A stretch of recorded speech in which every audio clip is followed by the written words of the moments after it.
China's secret police tortured ex-British consulate worker. A former employee of the UK consulate in Hong Kong claims he was tortured by Chinese secret police for over 2 weeks. The BBC reports that the 29-year-old was detained for 15 days while traveling in China this summer. In a Facebook post on Wednesday, ex-UK Hong Kong consulate worker Simon Chang says he took part in the city's protests but did not break any laws. Chang says he approached protesters on Telegram and other social media as part of his job to evaluate travel alerts and protect British citizens.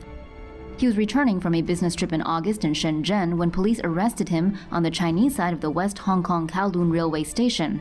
According to Chang, he was then handed over to State Security Bureau officials and detained in Shenzhen. The Ministry of State Security is China's secret police and operates local bureaus throughout the country. Chang says he was buckled to a tiger chair and rendered immobile during his initial interrogation, which lasted for hours.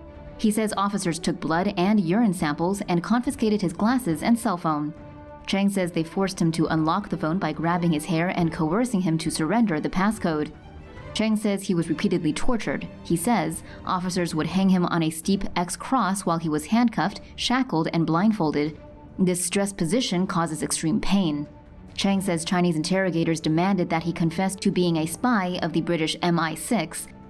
They also wanted him to say that Britain has been instigating unrest in Hong Kong via agents. Chang says he wouldn't say it despite the torture.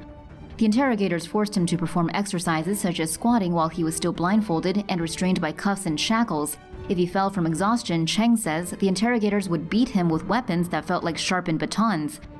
Chang says his captors also prevented sleep by making him stand still while under restraints for hours at a time. If he went under, they would force him to sing the Chinese national anthem. Chang says that the secret police forbade him from telling prison doctors that the bruises and wounds on his limbs were the result of torture. He says they stopped applying physical torture after 1 week when he became too weak to walk.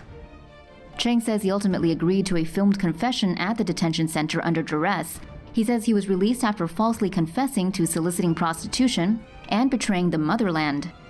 Speaking to CNN, Britain's Foreign Secretary Dominic Raab said he summoned the Chinese ambassador to express outrage at the brutal and disgraceful treatment of Chang. China responded on Wednesday with Foreign Minister Geng Shuang telling reporters that Chang made a full confession and that the Public Security Bureau guaranteed all his rights and interests according to law. CNN reports that Chang fled to an unnamed third country following his detention and is currently seeking asylum.